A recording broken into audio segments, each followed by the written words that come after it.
Snow fell thick that night, swallowing the city lights of Manhattan. Inside the Hale penthouse, everything gleamed. Crystal glasses, marble floors, and a man too proud to bend. Richard Hale stood by the fireplace, a Mont Blanc pen in his hand, while Claire Donovan clutched her swollen belly, 7 months pregnant with twins. "You're not fit to be in my world anymore," he said, voice calm, cold, final. "You've embarrassed me, Claire. You made me look weak." Claire's voice trembled. "I lost my job because of your lies, Richard. I didn't steal anything. You know that." He didn't even look at her. "The board doesn't care who's guilty. They only care that I fix it. And the fastest way to fix it is to remove the problem." "The problem?" She stepped closer, her breath visible in the cold air. "You mean me?" He smirked. "Sign the papers, Claire. You'll get the apartment for a month and a small settlement. Enough to start over somewhere, quieter." Her tears blurred the gold light. "I'm carrying your children." Richard laughed softly, almost pitying. "You said that last time. Forgive me if I don't take your word for it." The cruelty landed like a slap. Claire's knees buckled, her hands gripping the edge of the marble counter. She could feel the twins kicking, tiny heartbeats pleading for air. Outside, thunder rolled. Inside, Richard's phone buzzed. A message from Lila Stanford, his new investor and secret lover. He smiled faintly, not bothering to hide it. "You should go, Claire. It's snowing. You don't want to make a scene." She stared at him, a man she once loved, now a stranger wrapped in a designer suit and arrogance. "You'll regret this." "Regret?" he echoed. "Regret freeing myself from a liability? I don't think so." He turned away, closing the door to his office. The lock clicked. Claire stood there, shaking. The silence pressed against her chest. Somewhere in the building, a clock chimed midnight. She grabbed her coat from the rack, though her hands trembled so badly the buttons slipped. She whispered to her unborn babies, "Hold on, my loves. Mommy's here." When the elevator opened, the doorman looked at her, pale, barefoot, clutching her stomach, and didn't dare ask a word. The doors slid shut. Down on Fifth Avenue, snow hit her face like knives. Her taxi app wouldn't load. Her phone battery blinked red, 1% left. She started walking toward the bus stop, through wind and glassy puddles, until the light from the penthouse vanished behind her. By the time she reached the corner, her knees gave out. Pain ripped through her abdomen, sharp and unstoppable. She fell into the snow, whispering the only promise she could still keep. "You will live, even if I don't." And somewhere, high above, behind those golden windows, Richard poured himself another drink, unaware that the woman he just discarded would one day return, not broken, not begging, but flying above him in a jet he could never afford to touch. The world didn't stop for Claire Donovan. It just moved on without her. 2 weeks after that night, she gave birth prematurely. One baby, Mason, came out fighting, crying so loud the nurses gasped. The other, Leo, didn't cry at all. He was too small, too fragile, his heart murmuring like a flickering candle. Claire lay in the hospital bed, her face pale, clutching the thin blanket as the doctors rushed Leo to the NICU. "Where's the father?" a nurse asked. Claire turned her head toward the empty doorway. "He's busy. Busy signing contracts, busy smiling for cameras, busy pretending she never existed." When she was discharged, the hospital handed her 2 bills thicker than her entire savings. Richard hadn't paid a cent. He'd blocked her number, changed his assistant's contact, even removed her name from the company's health insurance list.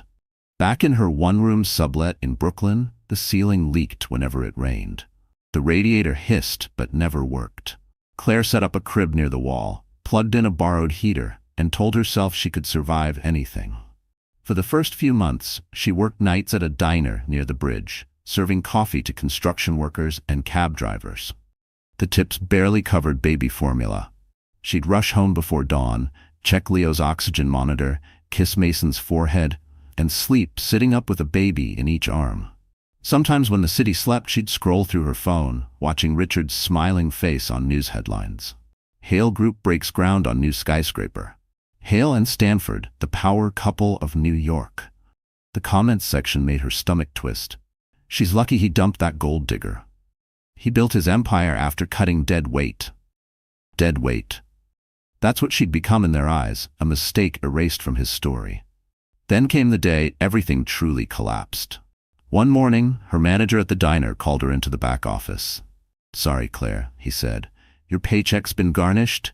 Something about a lawsuit? What lawsuit? He handed her the paper. Richard's lawyers had filed a defamation claim, accusing her of spreading lies about his personal life. She hadn't said a word to anyone, but that didn't matter. The letter demanded $20,000 in damages. She stared at the page until her eyes burned. It was his final blow. Bury her legally so she'd never stand up again. That night, she sold her engagement ring to pay for Leo's medicine. The pawnshop clerk weighed the diamond under a harsh fluorescent light and said, "I can give you 800. It's small. 800. Once, that ring cost 40,000. She took the cash, walked outside, and bought a cup of coffee from a street cart just to feel human again. The barista's name tag read Ben. He smiled kindly. Rough night? Claire laughed weakly. Rough year. He gave her a free muffin. She cried right there on the sidewalk. Winter turned to spring. Mason learned to say mama. Leo learned to breathe without a tube. Claire learned how to live with the ache that never left. Every time she pushed the stroller past the Manhattan skyline, she whispered to her boys, "One day you'll see that glass tower. You'll know your mother didn't break. She just bent until she could stand again." She didn't know it yet, but that tower, the one with Richard's name in silver letters, would soon become the stage where her entire world turned upside down again.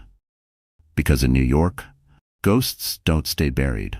And sometimes, the woman you tried to destroy comes back with proof that could destroy you. The hospital smelled like bleach and heartbreak. Machines beeped in rhythm with Claire's pulse as she stared at the glass window separating her from Leo. Tiny tubes ran into his nose, his chest rising just enough to prove he was still fighting. Mason, his twin, slept soundly in a plastic bassinet beside her. Two boys, born the same minute, but one trapped in a battle for life the other would never remember. Claire pressed her hand to the glass, whispering, "You hold on, baby. Don't let go, not yet." The nurse, an older woman named Karen, gave her a sympathetic glance. "You're lucky he's strong for his size," she said. "But the surgery, it won't be cheap. You'll need the father's consent for insurance coverage." Claire's throat tightened. "He's not coming." Karen frowned. "Honey, he needs to sign the authorization." Claire shook her head. "He won't. He said they're not his children." Karen sighed and walked away. Claire's hand stayed on the glass. For the next 3 nights, she barely slept. Every time Leo's monitor beeped irregularly, her heart jumped out of rhythm too. She sold her wedding dress online, sold the last of her jewelry, the Mont Blanc pen Richard once gave her for Christmas. "For the woman who keeps me grounded," he'd said. Now she pawned it for half its worth to pay for Leo's medication. One evening she called Richard again, her voice trembling. "He needs the surgery, Richard. He's your son." His voice came through sharp, confident, rehearsed. "Stop calling me. You made your choices. Live with them. Please, just sign the paper." "Not happening." "Lose my number, Claire." The call ended. The line went dead, just like a door slamming shut. 2 hours later, she stood outside Hale Tower, clutching the documents against her chest, hoping to catch him leaving work. Snow was falling again, soft flakes melting on her lashes. When Richard's Mercedes pulled up, she stepped forward, waving. The driver honked. Richard lowered the window halfway, annoyed. "Richard, please, just one signature." He glanced at her coat, frayed and soaked, and smirked. "Don't embarrass yourself, Claire. You're not good at this game." "It's not a game. It's a life." He rolled up the window, the car pulling away, leaving slush splashing over her shoes. Claire stood frozen, the wind biting her face, papers clutched so tight they wrinkled. For a moment she wanted to scream, but all that came out was a whisper. "He will live, even if I have to crawl." The next morning, she returned to the hospital and signed the surgery consent herself, marking the line where father's signature was supposed to go. Underneath it, she wrote unknown. When the doctor asked who would cover the cost, she said, "Me." He looked doubtful. "It's 82,000.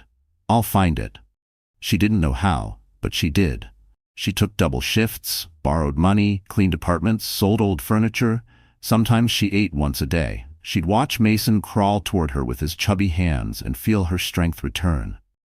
On the day of the surgery, she sat outside the operating room with both hands clasped, repeating a silent prayer she didn't even believe in anymore. When the doors opened and the surgeon smiled, tears burst down her cheeks. "He's alive," he said. "Your boy made it." She cried harder, whispering thanks to no one and everyone. Outside, morning sunlight hit the hospital glass like a promise. Claire looked up, eyes swollen, voice raw. "We're still here." She didn't know this victory would cost her later, but that the debt, the sleepless nights, the exhaustion, would soon push her to the edge again. But for now, she held both her boys, one sleeping, one breathing through tubes, and whispered, "We made it, my loves. We made it." While Claire was counting coins for baby formula, Richard Hale was counting zeros on contracts. 3 years after abandoning her, he had become Manhattan's golden son, the man every magazine called the visionary of Park Avenue.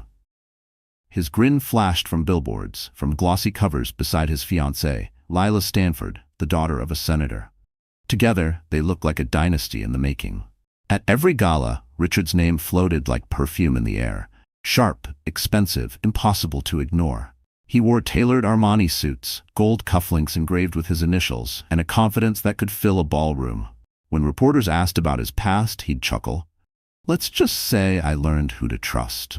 No one questioned him. No one asked about the woman he left behind. Inside his company, Hale Group, success came from illusion. Richard had built his empire on borrowed money and whispered favors. The charity wing, the Hale Children's Foundation, was his most brilliant lie, a shell account to move dirty funds through fake donations. The same charity he claimed helped single mothers. The irony didn't sting him. He didn't feel irony anymore. Every Friday, he and Lila hosted cocktail parties at their penthouse overlooking Central Park. Politicians, actors, bankers, everyone wanted to be seen in Richard's orbit. Lila played the perfect hostess, always smiling, always elegant. She believed his story, that Claire had been unstable, obsessed, even dangerous. "She tried to ruin me," Richard would whisper to her, pouring whiskey into crystal glasses. "I had to walk away." Lila would touch his arm and say softly, "You did the right thing, darling. Some people aren't built for greatness." And he'd smile, pretending to believe that.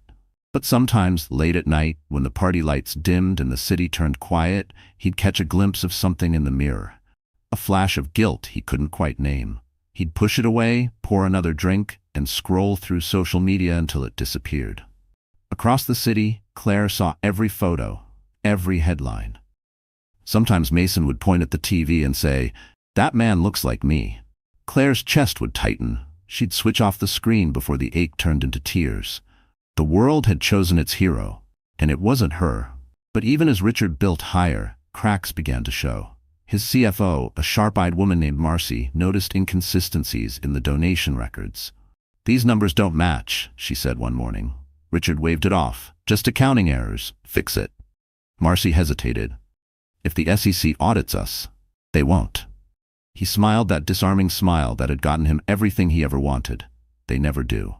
Still, that night, Marcy copied the files onto a flash drive, just in case. Meanwhile, Richard was busy orchestrating his next move, a public engagement announcement with Lila at the Plaza Hotel, followed by an exclusive charity dinner.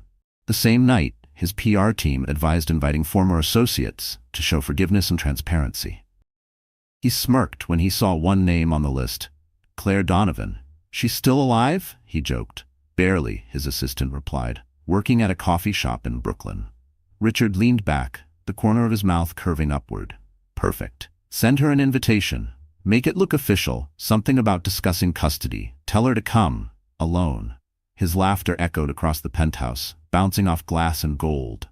While he polished his reputation, Claire was polishing cups at midnight, unaware that the man who ruined her was about to drag her name into the spotlight again, this time to destroy her publicly.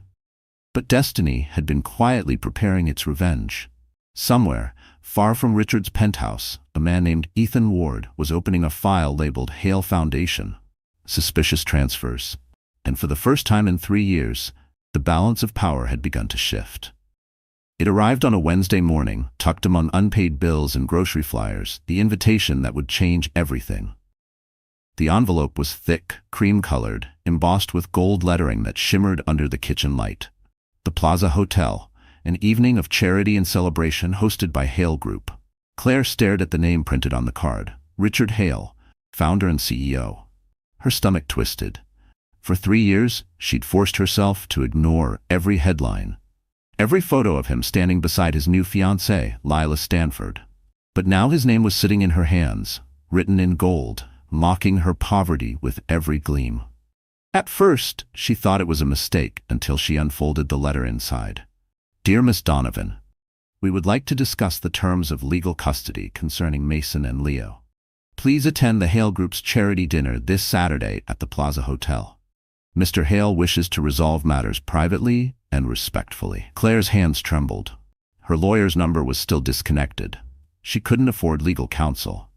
But if Richard was finally willing to talk about custody, after ignoring her for years, she couldn't refuse. Her first instinct was hope. Maybe for once he wanted to do the right thing. Maybe he'd sign the papers to get their son's proper medical coverage. Maybe Leo could finally get that next heart procedure. But then she saw the date, Saturday, 7 p.m., the same evening that New York Weekly had just reported Richard Hale's engagement gala with Lila Stanford would take place at the Plaza. Claire froze. Her breath caught in her throat. The charity dinner wasn't about custody. It was a trap. She sat down at the chipped kitchen table, the letter trembling in her hands. The fluorescent light flickered above her. Mason and Leo were in the next room, playing with a broken toy train.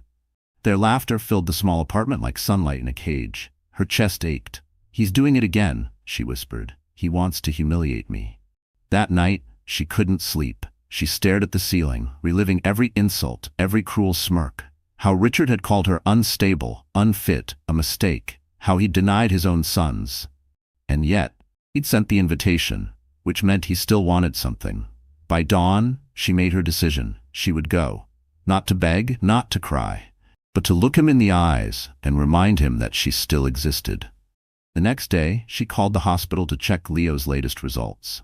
The nurse said his condition was stable but would need another surgery soon. Insurance still hasn't approved it, the nurse added softly.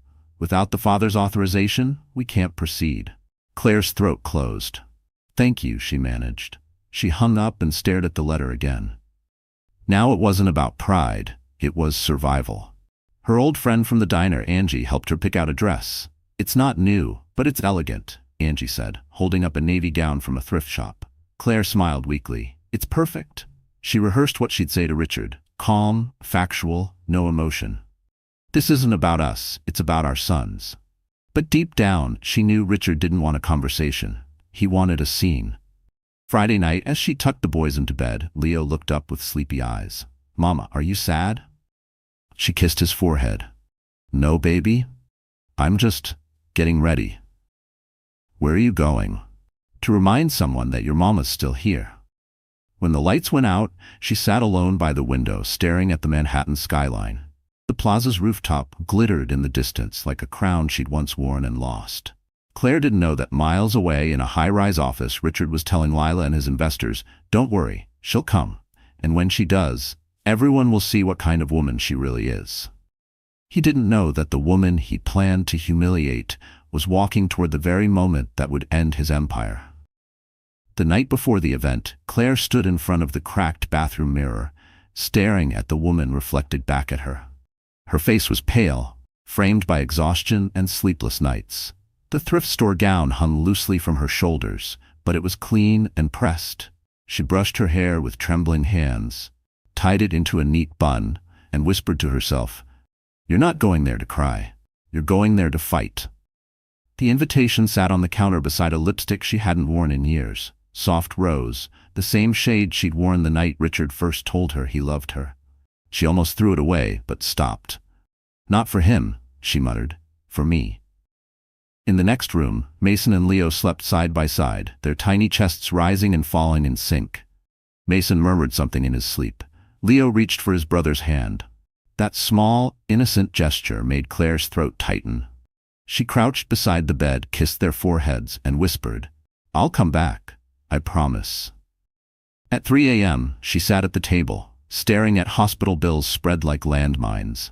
Leo's next surgery was scheduled for March, but the hospital wouldn't move forward without Richard's signature as the legal father. She tried everything, calls, letters, begging his assistant, but nothing worked. The only thing left was to face him. She needed to look strong, even if she wasn't. But strength cost money she didn't have.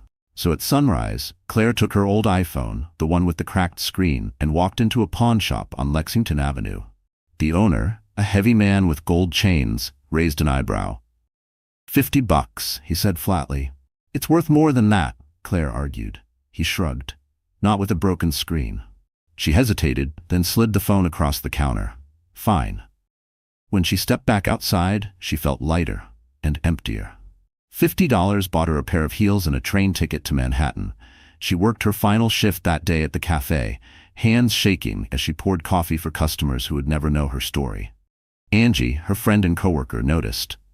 You sure about this, Claire? That man doesn't deserve a minute of your time. Claire smiled faintly. He doesn't, but my sons do. When her shift ended, she walked to the bus stop under the fading winter sky. Snow began to fall again, soft and slow, the same way it had the night she was thrown out of Richard's penthouse. That memory hit like a knife. But something inside her had changed. She wasn't the same woman who begged at that marble doorstep. She'd carried 2 babies through poverty, fear, and hospital walls. She'd fought every day just to keep them alive. And now, she wasn't walking toward humiliation. She was walking into a battlefield. At home, she packed her purse carefully. Hospital documents, the boys' birth certificates, and the DNA tests she'd saved for this very moment. Proof that Mason and Leo were Richard's sons. She looked in the mirror one last time before leaving. He thinks I'm broken, she said softly. Let him find out how wrong he is. At 6 p.m., a black car stopped outside her building. Angie had called in a favor from her cousin, a driver for a private company. The man opened the door politely. Miss Donovan? The plaza, right? Claire blinked in surprise. Yes, thank you. As the car glided toward Manhattan, city lights blurred against the window. Her heart pounded so loud she could barely hear the radio playing Sinatra in the background. She clutched her purse tighter. Somewhere across town, at that exact moment, Richard was adjusting his cufflinks, yet rehearsing his smile, certain that tonight would be the night he erased her forever. He didn't know that the woman walking through the snow toward his grand event carried not shame, but a truth sharp enough to cut through his empire. The Plaza Hotel glittered like a diamond against the Manhattan night, its marble steps lined with chauffeurs and photographers. Inside, chandeliers dripped gold over polished tables where champagne glasses sparkled like tiny suns. Every guest seemed to wear success like perfume. But among them all, one man stood taller, prouder. Richard Hale, the king of the evening. Everything perfect? He asked his assistant, straightening his tie. Yes, sir. Guests are arriving. Press coverage is already trending. The engagement announcement will go live at 8. Richard smirked. Good. I want her to see it. Her meant Claire Donovan, though he never spoke her name out loud anymore. He wanted her to feel like a ghost in her own story. Lila Stanford glided toward him in a gown that shimmered like starlight, a perfect image for the cameras. Darling, she whispered, kissing his cheek. Everyone's talking about us. You've outdone yourself. Richard looked around the grand ballroom, filled with New York's elite.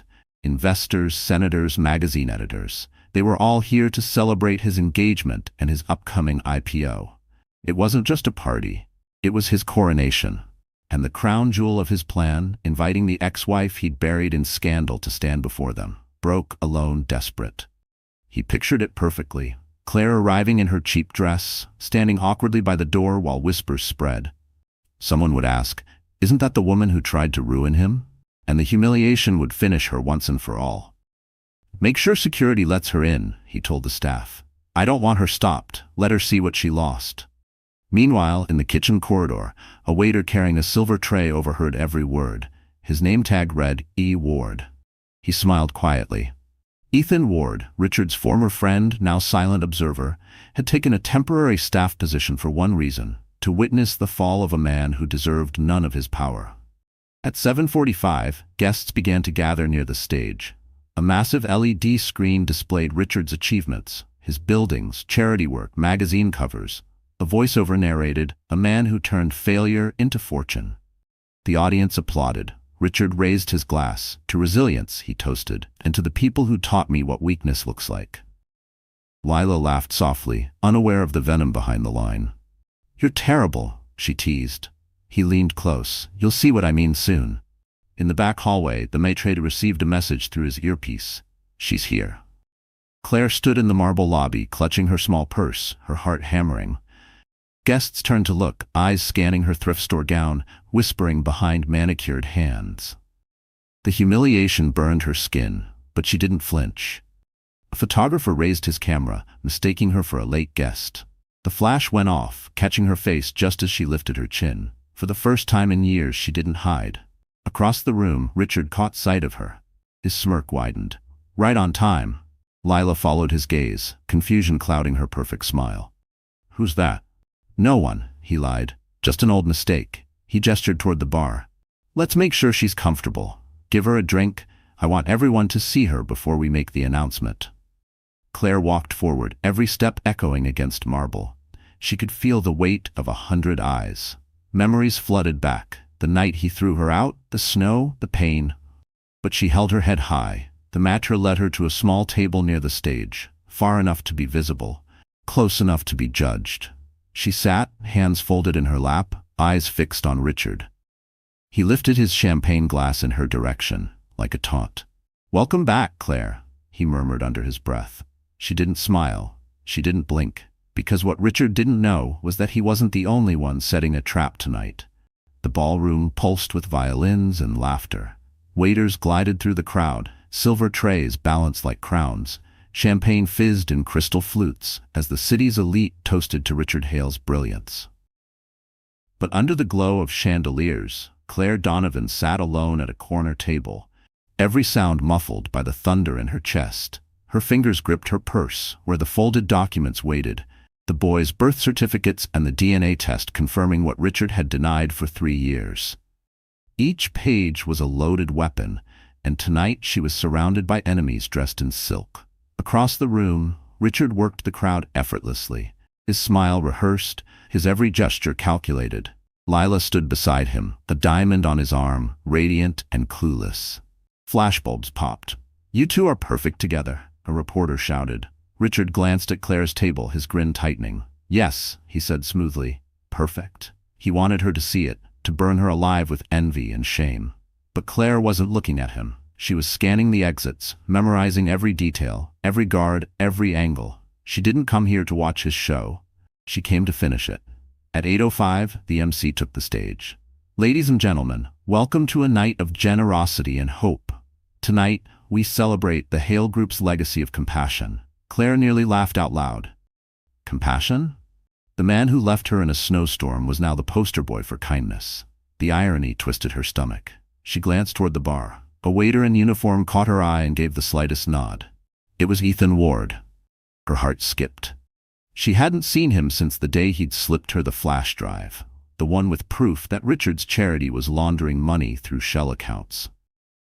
Now, he was here, hidden in plain sight, waiting for her signal.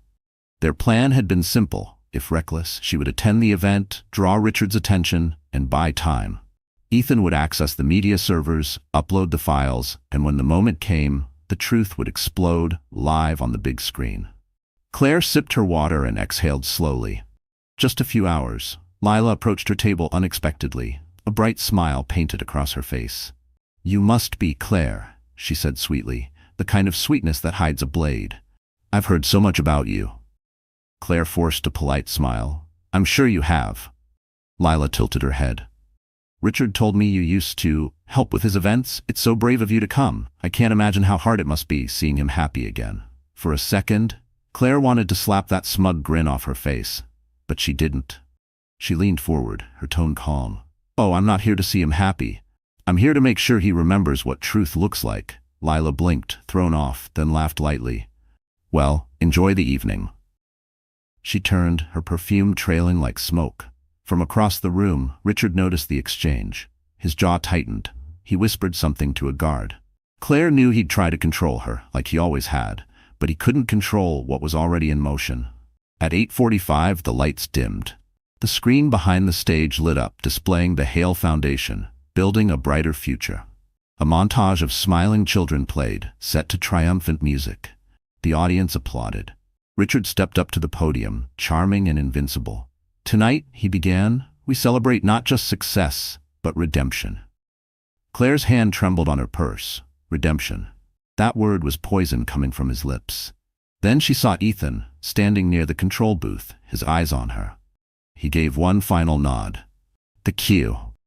Claire took a deep breath, rose from her seat, and began walking toward the stage. Every heel click echoed across marble like a countdown. Across the room, Richard spotted her moving through the crowd. His confident smile faltered for the first time that night.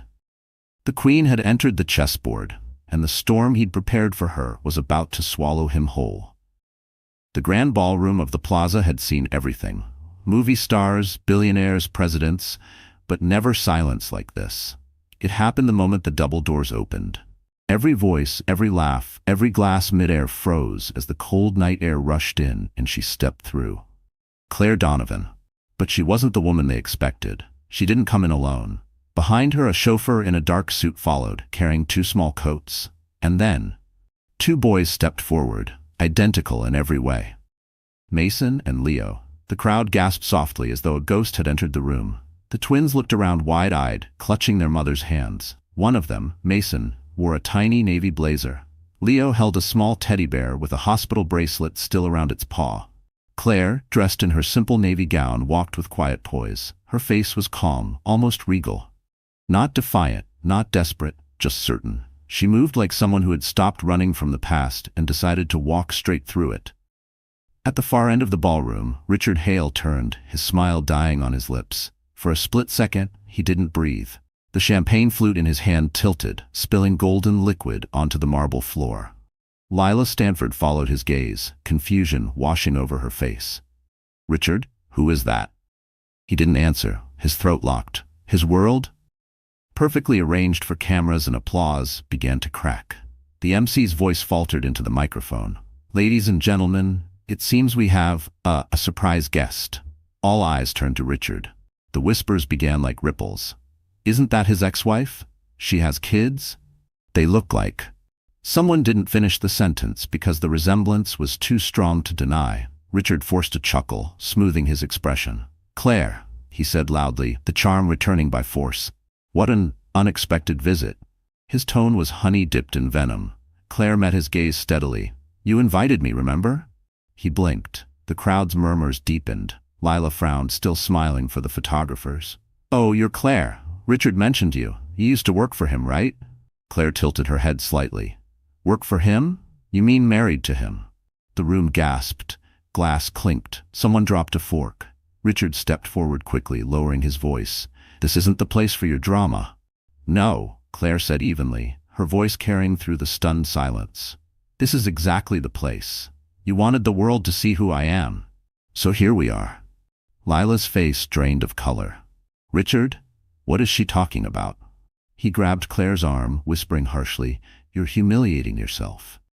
Claire didn't move. "I'm not the one who should be humiliated." She reached into her purse and pulled out a small envelope. "These are your sons, Richard, the ones you left in a hospital incubator." The room froze. Cameras clicked. Richard hissed, "Not here." Claire ignored him.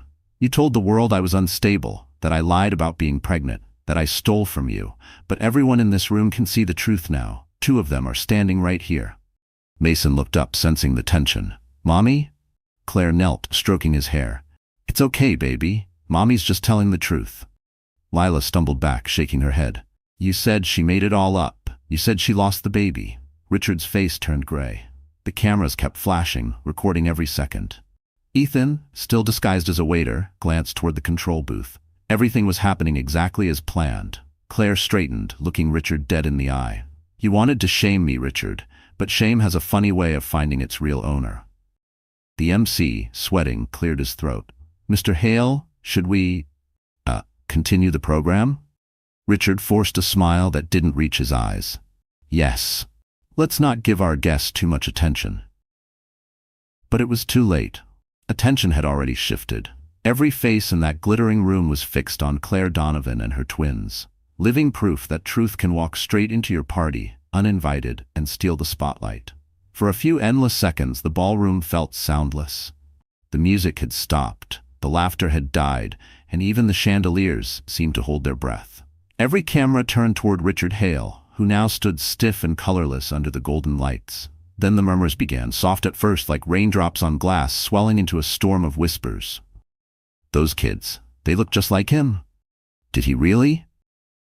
Richard's throat tightened. He could feel the panic clawing up from his gut. The image he'd built, successful CEO, loving fiancé, philanthropic leader, was slipping through his fingers in front of Manhattan's most powerful people. Lila Stanford looked at him in disbelief. "Richard," she hissed, her voice shaking, "you told me she was a liar. You told me she never had the babies." He forced a smile that looked more like a grimace. "Darling, let's step outside." But Claire's voice cut through the noise, sharp and steady. "No, let's talk right here." Her words carried like a slap. Every head turned back toward her. Claire stepped closer to the stage, her hand resting protectively on Mason's shoulder. 3 years ago, I begged this man to help me save our son. He told me to stop calling. He told me they weren't his. She reached into her purse and held up 2 folded papers. "But DNA doesn't lie." Gasps erupted around the room. Photographers surged forward. Claire handed the documents to the nearest journalist, who scanned the page with wide eyes. "Signed by Richard Hale," the reporter murmured. The sound hit Richard like a bullet. "Enough," he shouted, his voice cracking. "You're making a fool of yourself, Claire." "I'm not the one who made a fool of myself," she said. "You did that when you left your children to die in a hospital." Lila took a step back, face pale. "Oh my God." The investors in the front row exchanged glances. One of them, a silver-haired man in a tuxedo, muttered to another, "If this gets out, the IPO is dead." Richard's mind raced. He could almost hear the ticking of his empire collapsing. He turned to the MC, his voice low, desperate. "Kill the lights, now." But before anyone moved, Ethan Ward appeared from the side of the room, still dressed as a waiter, holding a small tablet. "Lights won't help, Richard," he said quietly. "You might want to check the screens." Richard froze. Behind him, the massive LED display flickered. The logo of the Hale Foundation vanished, replaced by a folder of spreadsheets, transaction records, and emails, all bearing his name. The crowd gasped. Ethan's calm voice echoed through the sound system. "While you were busy performing, I took the liberty of sharing your real legacy with the world. Congratulations, Richard, you're trending again." The journalist's flashes became blinding. Lila's scream cut through the chaos. "You used my father's name for your scams." Richard lunged toward the stage controls, but Ethan stepped between them, blocking him effortlessly. "Don't bother, the files are already live." Claire's eyes never left him. "You called me weak. You told me no one would believe me. Now the truth is believing itself." Richard turned toward her, trembling with fury. "You'll regret this. You think they'll take your word over mine?" Claire gave a small, tired smile. "I don't need them to take my word. I just needed them to see your face." Security began to move through the crowd as reporters shouted questions. "Mr. Hale, is it true you embezzled funds from your own foundation? Did you abandon your wife and children?" He tried to answer, but every word drowned beneath the roar of flashing cameras. Claire bent down, picked up Leo, and whispered, "It's over, sweetheart. Mommy kept her promise." As she turned toward the exit, the audience parted like the Red Sea. No one stopped her. No one dared. Behind her, Richard Hale stood alone on the stage, his empire burning around him, his name echoing through the ballroom like a curse. Chaos erupted inside the plaza's ballroom. The once glittering party was now a war zone of voices, cameras, and gasps. The images flashing across the LED screen, emails, bank transfers, falsified donations, were still looping like a confession written in neon. Richard Hale stood at the center, frozen in disbelief. His hands trembled, his jaw clenched. He could feel every eye in the room stabbing into him. The whispers grew louder. He laundered money through his own charity. He left his wife for that senator's daughter. Those kids are his. Look at them. Lila Stanford's diamond bracelet jingled as her hand slapped him across the face. "You lied to me. You said she was unstable." Her voice cracked, breaking through the noise. "You said the babies didn't survive." Richard's cheek burned, but he didn't react. His fury was too big for words. He turned toward Claire, who stood by the door holding Leo. Ethan beside her, like a silent guardian. "Cut the feed," Richard shouted at the tech crew. "Shut it down right now." A technician hesitated. Sir, the files, someone remotely uploaded them to multiple platforms. We can't. Richard stormed toward the control booth, ripping cables from the console, but the screens didn't stop. His secrets were already spreading beyond the walls, broadcasted live by dozens of phones. He spun back, voice shaking. You think this makes you righteous, Claire? You think ruining me will fix your pathetic life? Claire didn't flinch. No, Richard, this isn't about fixing me. It's about stopping you. He laughed bitterly. Stop me? You couldn't even keep your own lights on without my money. Maybe not, she said, her tone calm, too calm. But at least my hands are clean. The words sliced deeper than she intended. The audience fell silent again. Even Lila's anger froze midair. Richard's face twisted, red from humiliation. You think you can walk in here with your little charity case and your cheap dress and embarrass me? Ethan took a step forward. Careful, Richard, there are witnesses everywhere. Richard's eyes darted to him, narrowing. You, he hissed. I should have known. The jealous partner. You couldn't stand that I got the spotlight. Ethan's expression remained cool.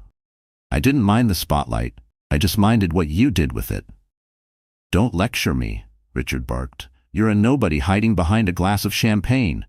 Maybe, Ethan replied, but I'm not the one the SEC will be calling tomorrow morning. The guests gasped again.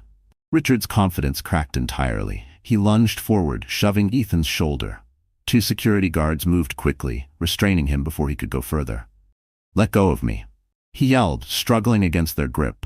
His voice echoed, shrill, panicked. This is all lies. She forged everything. Claire stepped closer, her voice calm and steady.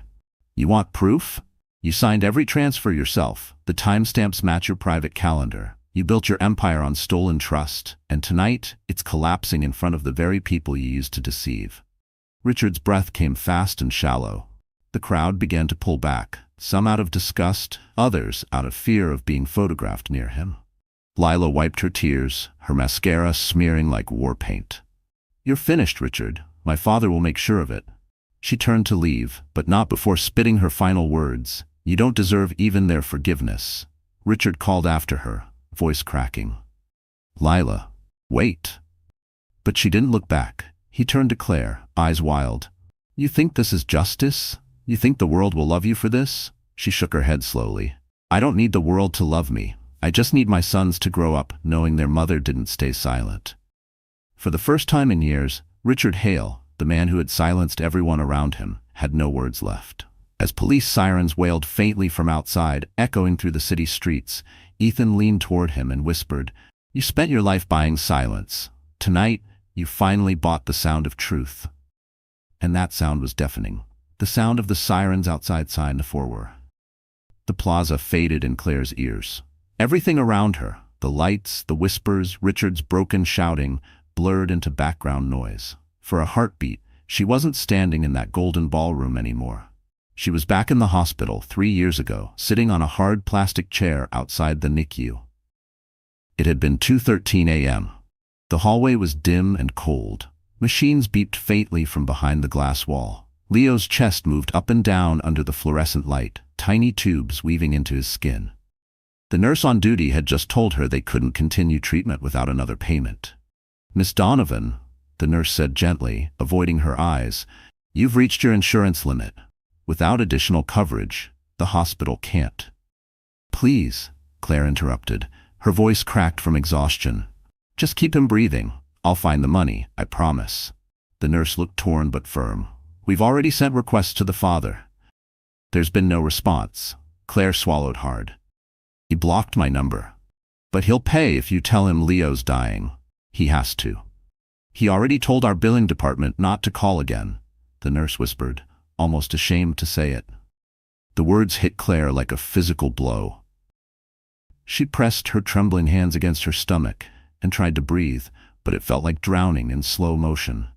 She remembered standing outside the hospital entrance, snow melting into her shoes as she called Richard one last time. It went straight to voicemail. Richard, she'd said, her voice barely audible, they won't operate without your signature. He's your son, he has your eyes. Please, I don't care if you hate me, just don't let him die for it. No answer ever came. Back inside, she'd found an old coffee cup from the vending machine, lukewarm, bitter, her only comfort. Someone had written her name wrong on the cup. Claire. She laughed through her tears. Even the world forgets me, she'd muttered. By dawn, the nurse had found her asleep in the hallway, Leo's medical forms clutched in her arms. "Miss Donovan," the nurse whispered softly. "Someone paid." Claire blinked. "What?" "The bill. All of it. Anonymous donor through the hospital's emergency fund." For a moment she couldn't process the words. Then she collapsed into the nearest chair and sobbed. Loud, unrestrained, every ounce of fear spilling out. She didn't know who had saved her son that night. She didn't care. All she knew was that Leo would live. That memory, that raw desperation, now burned vividly inside her as she looked at Richard standing across the ballroom, his face pale, his mask shattered. "Do you remember Mount Sinai Hospital?" she asked, her voice low but steady. "December 22nd, 3 years ago. You told them to stop calling." Richard stiffened, eyes narrowing. "I don't know what you're talking about." "Yes, you do," Claire said. "You were drinking scotch at your penthouse. I know because the nurse heard the ice in your glass over the phone. You said, and I quote, 'I'm not signing anything. She can figure it out like she always does.'" The crowd around them grew quiet again. "I was sitting on the hospital floor, Richard," she continued, "holding our baby's oxygen tube, praying he'd make it through the night while you were out celebrating your deal at the Waldorf." He took a step toward her, his voice shaking. "Enough." "No," she said sharply. "You don't get to tell me when enough is enough. You left your son to die because your ego couldn't handle a woman who loved you without fear." Her words sliced through the air like glass. Reporters pushed closer, their microphones raised. One whispered, "She's telling the truth, isn't she?" Richard turned his back, but the damage was done. His empire wasn't falling from scandal. It was collapsing under the weight of a single, undeniable truth. He'd been a coward when his family needed him most. Claire took Leo's tiny hand, lifted her chin, and said quietly, "I thought that night was the lowest point of my life. But looking at you now, I realize it was yours." And for the first time, Richard had no power left to deny it. The ballroom, once the jewel of the plaza, was now a battlefield of whispers, flashing lights, and fractured egos. The charity banners that once read, "Building a Brighter Future," fluttered under the air vents like tattered flags of surrender. Richard Hale stood at the center of it all, his empire burning around him. But the one person who couldn't handle the silence was Savannah Stanford, his fiancée, his shining political ticket, the woman he'd used to polish his image. She had always looked perfect, tall, blonde, poised, the embodiment of confidence. But now her mascara streaked down her cheeks, her chest rising and falling in quick, sharp gasps. Her diamond necklace glimmered like a chain around her throat. "Richard," she stammered, voice trembling. "Tell me she's lying." Richard turned toward her, his jaw tightening. "Savannah, not now." "She just said you left your baby to die," she screamed, the words echoing through the marble hall. "You told me she was insane, that there were no children." Cameras clicked. Journalists leaned in. Richard's PR manager whispered urgently, "Sir, control her. The press is eating this up." But Savannah was far beyond control. "You said you donated millions to children's hospitals," she shrieked. "You made me pose for those pictures with sick kids for your foundation. Was that all fake too?" Richard tried to grab her arm, but she jerked away violently. "Don't touch me. Do you have any idea what this means for my family? My father's campaign? You've destroyed everything." The crowd murmured again. A senator's daughter publicly unraveling wasn't just drama, it was scandal, and every socialite in the room could smell blood. Claire stood quietly off to the side, holding Leo close. She didn't gloat. There was no satisfaction in watching another woman crumble under Richard's lies. But she also couldn't look away. Savannah turned toward Claire, eyes wild. "You planned this, didn't you? You're trying to ruin me too." Claire blinked, stunned. "You think I wanted this?" "Yes," Savannah's voice cracked, hysterical. "You think you're some kind of martyr? You're just jealous. You couldn't keep him, so you came to destroy him. And me." Lila's voice rose from the crowd, sharp and furious. "She's not the one who destroyed you. He is."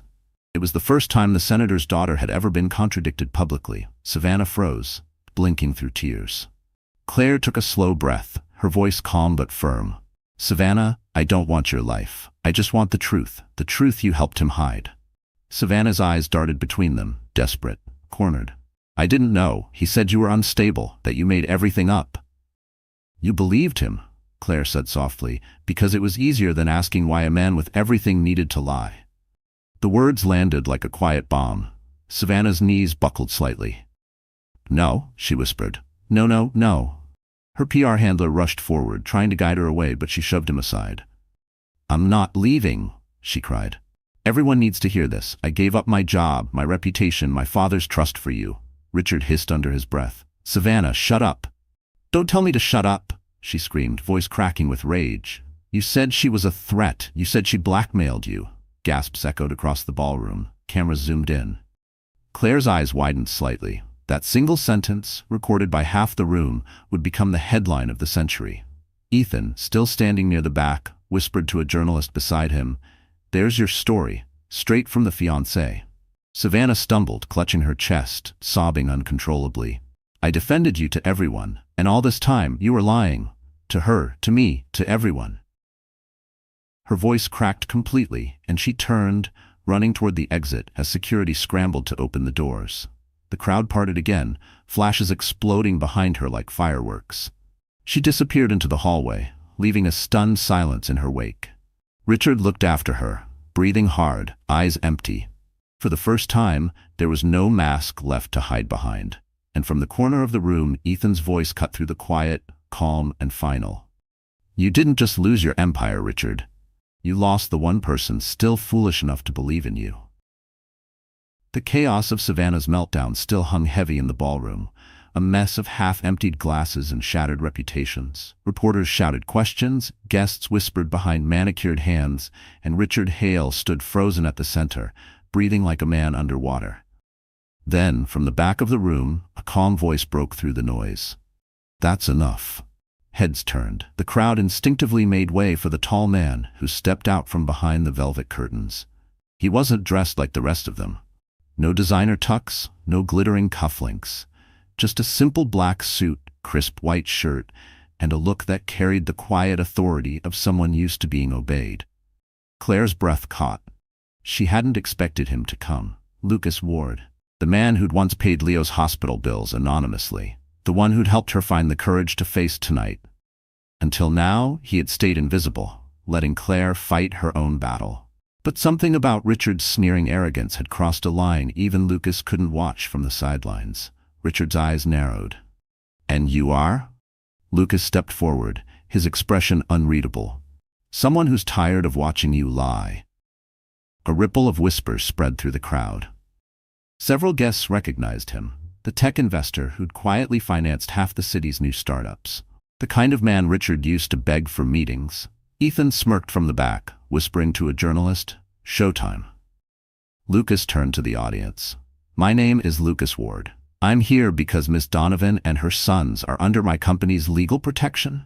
Any attempt to harass, defame, or threaten her will result in immediate litigation starting tomorrow morning. His tone was calm, almost gentle, but it carried the weight of iron. Richard barked out a laugh. Legal protection? Are you her bodyguard now? Or her next mistake? Lucas didn't blink. You should be careful what you say, Mr. Hale. Your last mistake was underestimating her. This one might cost you your freedom. The room went silent again. Cameras refocused. Claire tried to speak, but Lucas raised a hand slightly as if to say, I've got this. Your foundation's records, he continued, show transfers to offshore accounts owned by shell corporations in your name. My firm's analysts traced them. I've already sent copies to the Financial Crimes Unit, and judging by the agents waiting in the lobby, I'd say they found them convincing. Richard's smirk vanished. You can't prove. Oh, I can, Lucas interrupted smoothly, because I also have the voice recordings of you and your accountant to wash it through the charity wing. You remember that call? The one you thought happened on a private line? Gasps erupted. The ballroom lit up with camera flashes. Claire stared at him, stunned. She'd known Lucas had resources, but this was a complete takedown. Richard stumbled back, sweat forming at his temple. You set me up. Lucas's expression didn't change. You set yourself up. All I did was hold up a mirror. He turned to Claire then, his voice softening. Miss Donovan, you don't need to fight him anymore. He's finished. For a moment, she couldn't speak. After years of struggling alone, someone was finally standing beside her, not out of pity, but out of respect. Richard lunged forward, desperate. "You think she's innocent? She's using you. She's after your money." Lucas didn't even look at him. "That's the difference between you and me, Richard. I know what real value looks like, and it isn't written on a bank statement." The crowd broke into murmurs again, the tone shifting, sympathy now leaning toward Claire, disgust toward Richard. Security began closing in around him. The press surged forward. Reporters shouted questions. "Mr. Hale, are you aware of the federal charges pending?" "Ms. Donovan, how long have you known Mr. Ward?" Claire held Leo close, whispering, "It's over." Lucas placed a steady hand on her shoulder. Not possessive, not dramatic, just enough to let her know she wasn't alone anymore. And as the first flash of police lights spilled through the plaza's tall windows, Richard Hale realized the truth. The trap he'd built for Claire had become his own cage. The flashing blue and red lights outside the plaza painted the ballroom in chaos. Guests whispered in disbelief, champagne glasses abandoned on white linens. Richard Hale stood trapped under the weight of his own downfall, his foundation exposed, his fiancée gone, his empire crumbling. Yet even now, his arrogance refused to die. He straightened his tie, his voice breaking but defiant. "You think you've won, Claire? All of this, these stunts, none of it matters. Those kids are mine, and I'll take them back the second I walk out of here." Claire froze, tightening her grip on Leo's tiny hand. "You left them," she said softly. "You denied them." "Doesn't matter," Richard snapped. "You don't have the money, the stability, or the lawyers to fight me. The court will see that. You're a waitress, for God's sake. I'm Richard Hale." The room shuddered under the arrogance of that last sentence. Even the reporters exchanged glances. Lucas Ward stepped closer, his voice even. "That title doesn't mean what it used to. You're a CEO under federal investigation." Richard turned on him, shouting, "Stay out of this." But Claire was already reaching into her purse. "You're wrong, Richard," she said quietly. "I came prepared." She pulled out a thick brown envelope and placed it gently on a nearby table. The weight of it echoed in the silence. "What's that?" he demanded. "Everything you've run from for 3 years." She opened it slowly, revealing neatly organized folders, birth certificates, hospital reports, and one document sealed with a notary stamp. Proof of paternity, medical expenses you refused to pay, and a signed affidavit from your former accountant confirming the offshore transfers. Richard's face drained of color. "You forged these." Lucas crossed his arms. "They were verified this morning by our legal division. Every signature, every timestamp, every bank transaction." Claire slid one paper forward, the birth certificate of Mason Hale. Under father's name, the black ink read, Richard Allen Hale. "You signed this," she said, her voice trembling with control. "You were drunk that night, remember? You wanted to enter the NICU, and they made you sign the admission forms. You thought you were above consequences, but your own handwriting just proved you're their father. By law, by blood, by truth." Gasps rippled through the crowd. Ethan, standing behind the reporters, gave a quiet nod. The journalists leaned forward, snapping photos of the documents. Richard lunged for the folder, but Lucas intercepted, slamming a firm hand onto his shoulder. "Touch her again," he said evenly, "and you'll add assault to your charges." Richard glared, his voice shaking. "You can't take my name from me." Claire met his eyes, unflinching. "I don't need your name. I just need your accountability." She gathered the papers back into the envelope and handed them to one of the uniformed officers now entering the ballroom. "These go with the financial evidence," she said, "and I'm requesting full custody. No visitation, no contact, for their safety." The officer nodded respectfully. "We'll process this immediately, ma'am." Richard looked around desperately, searching for allies, for someone to defend him. But the crowd had turned cold. The investors who once fought for his attention now avoided his gaze.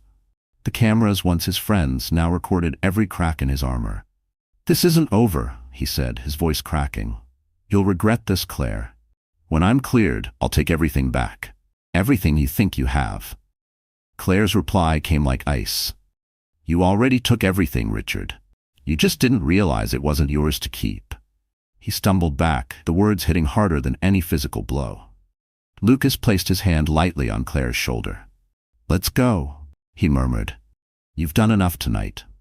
She exhaled shakily, holding her sons close as the officers approached Richard, reading him his rights.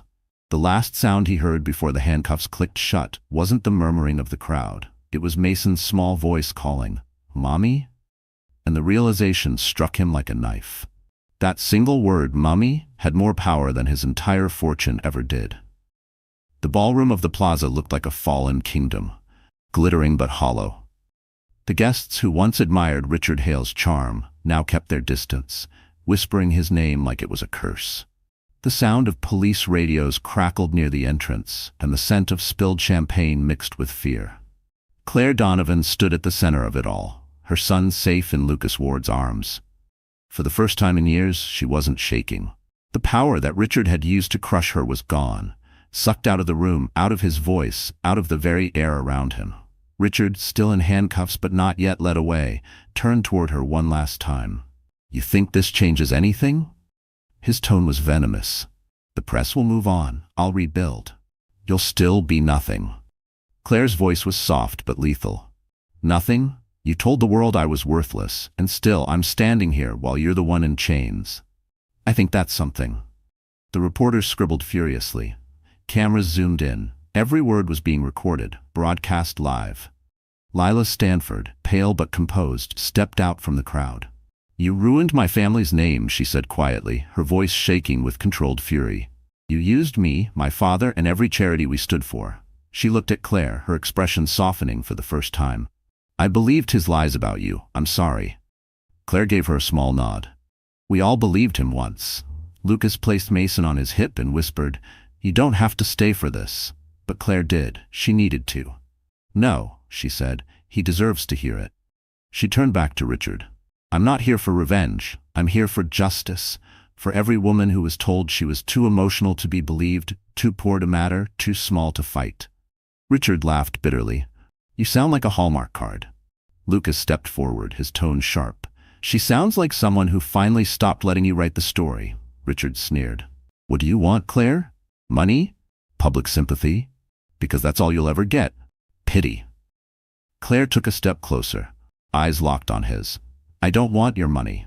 I want my sons to grow up knowing their mother never bowed to a man who mistook cruelty for strength."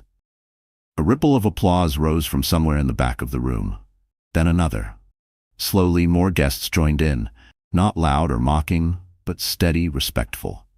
Richard's face went red. "You people have no idea what she's really like," he barked. "She's using all of you." But no one listened. The applause only grew louder. Even the officers hesitated, unsure whether to intervene or let the moment play out. Ethan Ward leaned against the bar, arms crossed, a faint smile playing at his lips. "You hear that, Richard?" he called out. "That's the sound of relevance leaving your body." The line drew soft laughter from the crowd, just enough to puncture what little dignity Richard had left. One of the officers finally stepped forward. "Mr. Hale, it's time to go." Richard jerked his shoulder, glaring at Claire one last time. "You'll regret this." "No," she said, voice calm as the winter wind outside. "You will." The officers led him through the exit, the click of his shoes fading down the marble hall. Cameras followed, flashes reflecting off the glass doors until he disappeared. Silence settled. The air felt different, lighter, freer, as if the entire room had exhaled. Lucas looked at Claire, admiration soft in his gaze. "You handled that better than any courtroom could." She smiled faintly.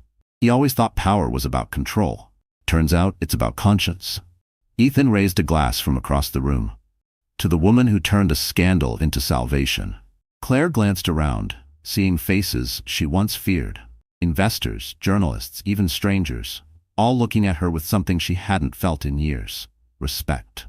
For the first time since that night in the snow, she knew she had taken back everything he'd stolen: her name, her dignity, her power. And this time, she wouldn't give it up again. The night outside the plaza had turned cold and sharp, the kind of New York chill that slipped into your bones and reminded you how small you were beneath the city lights. Inside, the last of the guests trickled out, murmuring into phones, their heels clicking across marble as they rushed to report what they'd just witnessed. The downfall of Richard Hale, the man who once ruled Manhattan, was now headline material before midnight. But Claire Donovan wasn't thinking about the headlines. She stood near the grand staircase, her son safe with Lucas in the corner, watching the police car pull away through the frosted glass doors. For a long time, she said nothing. Then she whispered, more to herself than anyone else, "It's over." Lucas stepped beside her. "It's not over," he said gently. "It's only fair." She looked up at him, exhaustion in her eyes but something stronger beneath it, resolve. "No, Lucas. Fair would have been never having to fight this hard just to be believed." He didn't argue, he just nodded. Across the ballroom, Ethan approached, holding a folder of printed emails from the SEC investigators. "The arrest is official," he said. "They'll charge him with wire fraud, tax evasion, and misuse of charity funds by morning." He glanced at the kids, his tone softening. "But you'll need to set legal boundaries, Claire. Make sure he can't come near them again." She nodded slowly. "I already drafted the conditions." She walked to the same table where Richard had once flaunted his power and laid down a single envelope, white, clean, final. "This," she said, "is my line." Lucas frowned slightly. "What's inside?" "My statement," Claire replied. "To the court, to the press, and to him." Ethan raised an eyebrow. "You sure you want to go public? You've already won the moral fight." "This isn't about morality," she said. "It's about closure. The truth should live somewhere other than my memory." She opened the envelope and read aloud, her voice steady, even as it trembled with emotion. "I, Claire Donovan, hereby declare that Richard Hale is to have no contact, direct or indirect, with Mason and Leo Hale.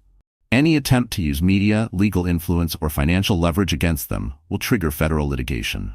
These children deserve peace, not headlines. Their names will not be currency in another man's ego."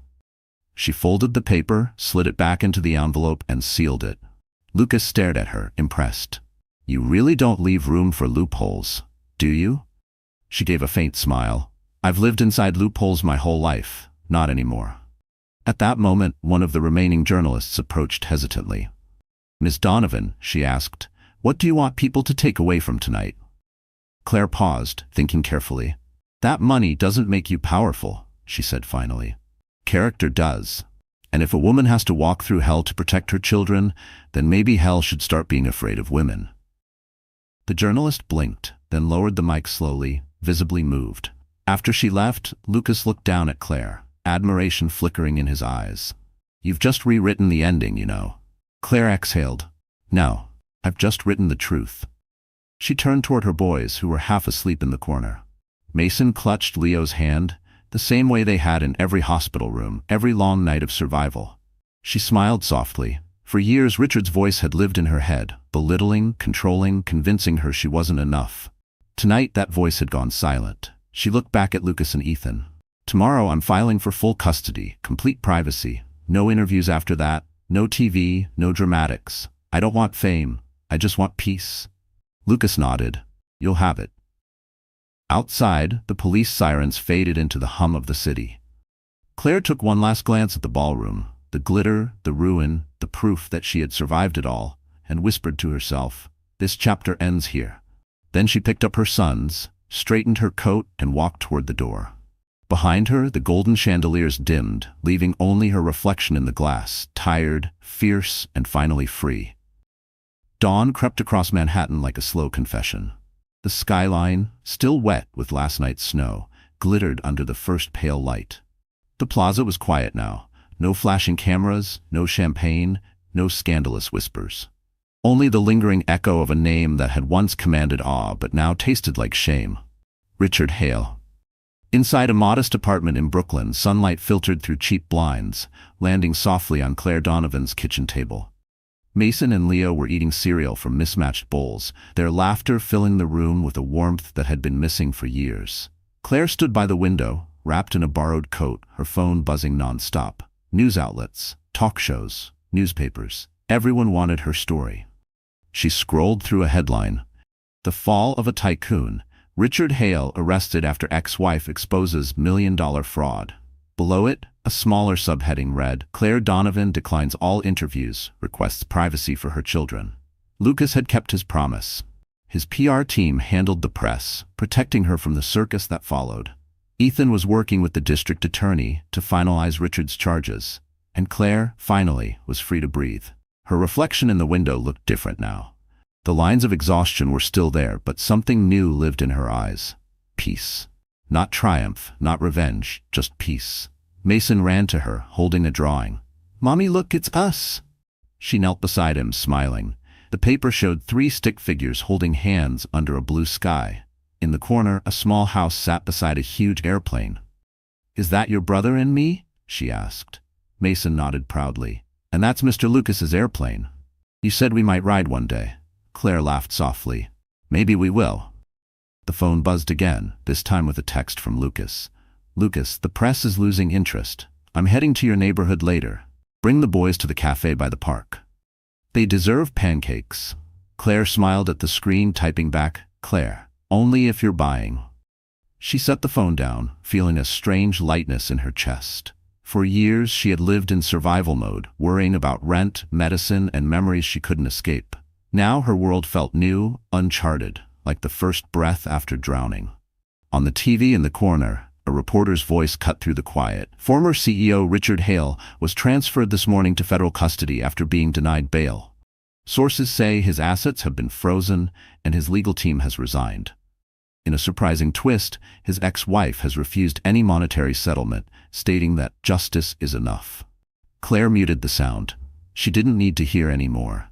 The world could dissect his downfall all it wanted. She was done being defined by him. Later that morning, she bundled Mason and Leo into their coats and walked through the crisp winter air. The city looked softer somehow. Every honking car, every stranger's face, it all felt less hostile. At the cafe, Lucas was already there, sitting by the window with 3 mugs of hot chocolate waiting. "You're late," he teased. "Single mom problems," she said, laughing. Leo climbed onto his lap without hesitation, while Mason started building a fort out of sugar packets.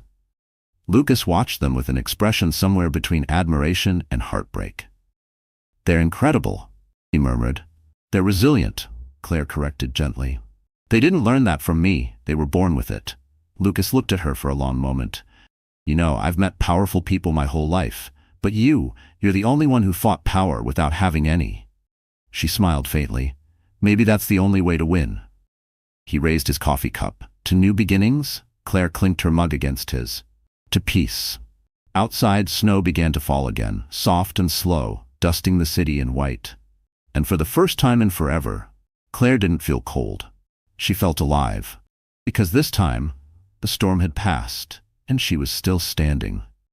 3 days later, the storm had turned into a hurricane of consequences. Richard Hale's face was everywhere, on the covers of newspapers, on news tickers, in every conversation across the Upper East Side.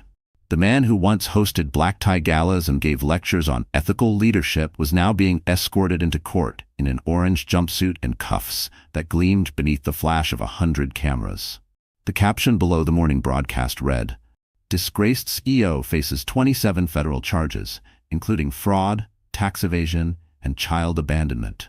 Claire sat at the small kitchen table in her Brooklyn apartment, the same place where she'd once cried over unpaid hospital bills. Now, the bills were replaced by legal documents, custody forms, settlement agreements, and a final letter from her attorney confirming that the court had granted her sole custody of Mason and Leo Hale. She traced her finger over the official seal. "It's done," she whispered. Lucas sat across from her, a quiet smile playing on his lips. "You did it, Claire." She shook her head softly. "No, we did it. You, Ethan, the nurse who helped me that night, even the people who believed when they didn't have to." Lucas leaned back, studying her.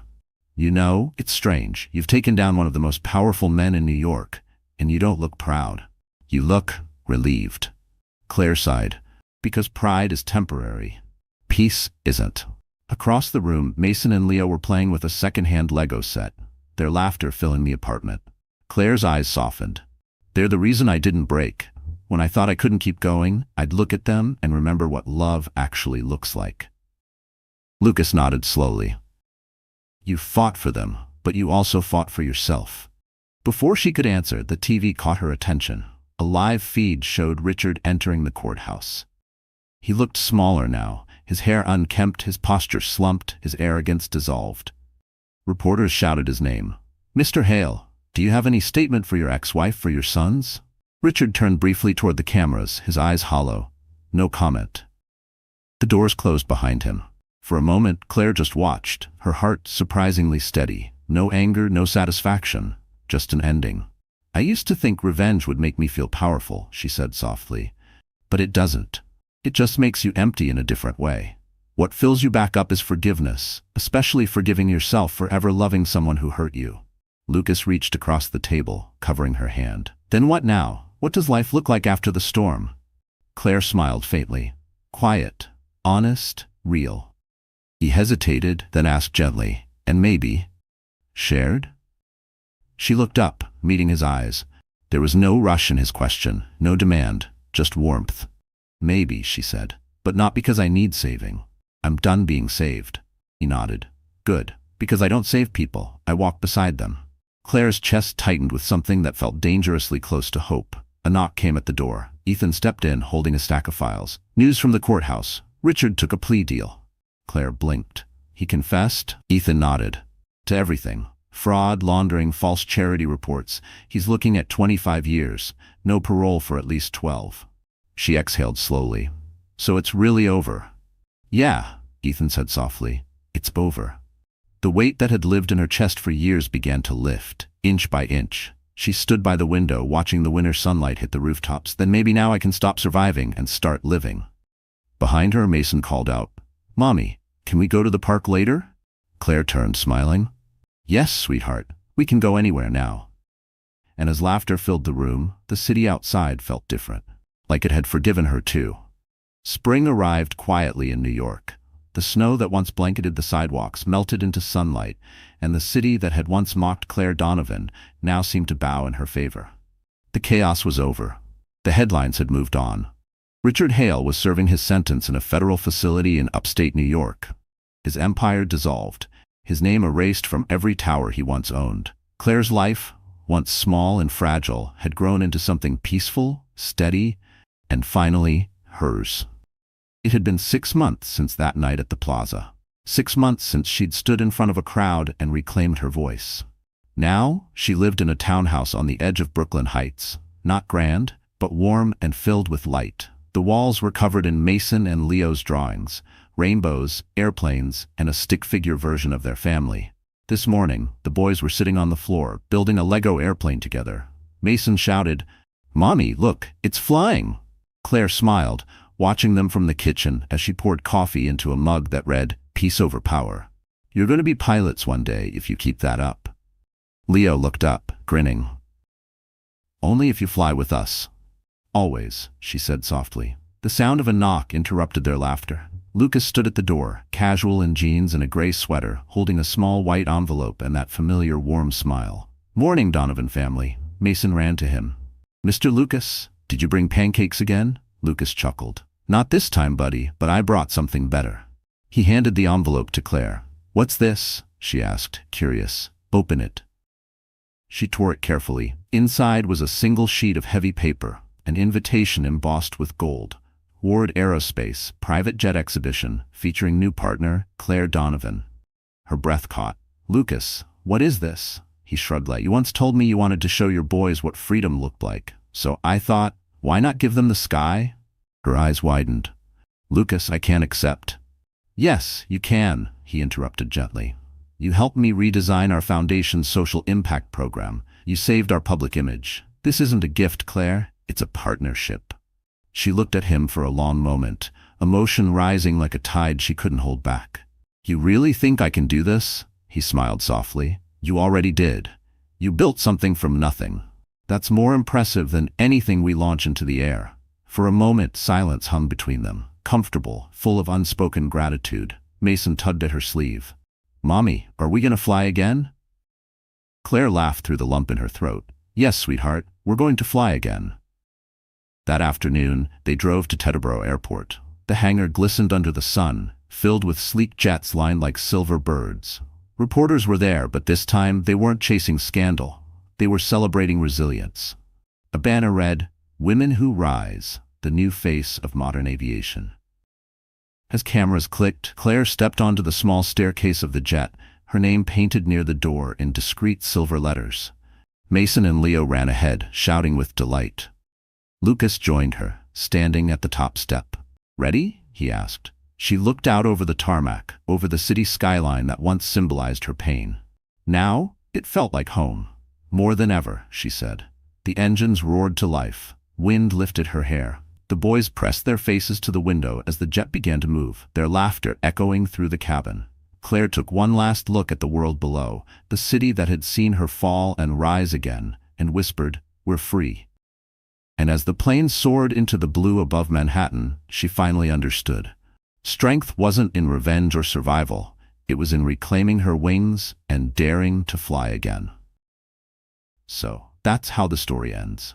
And if you're still here right now, watching until this moment, maybe something in Claire's journey touched a quiet place in your heart. The part that's tired of surviving and ready to start living again. You see, life has a strange way of breaking us before it rebuilds us.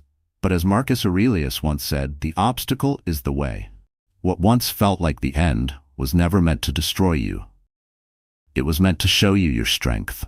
Like Claire, we all have chapters filled with betrayal, loss, and silence. But healing isn't about revenge. It's about reclaiming peace. It's realizing that forgiveness doesn't mean weakness. It means freedom. If tonight's story reminded you that you can rise from anything, hold on to that feeling. Let it guide you, because one day, you'll look back at your storm and whisper, "That's where I learned to fly." If this journey spoke to you, give this video a like, share it with someone who needs a little courage, and subscribe to our channel. We're building a place for stories that heal, one heartbeat at a time. You're not alone, and your comeback story might just be next.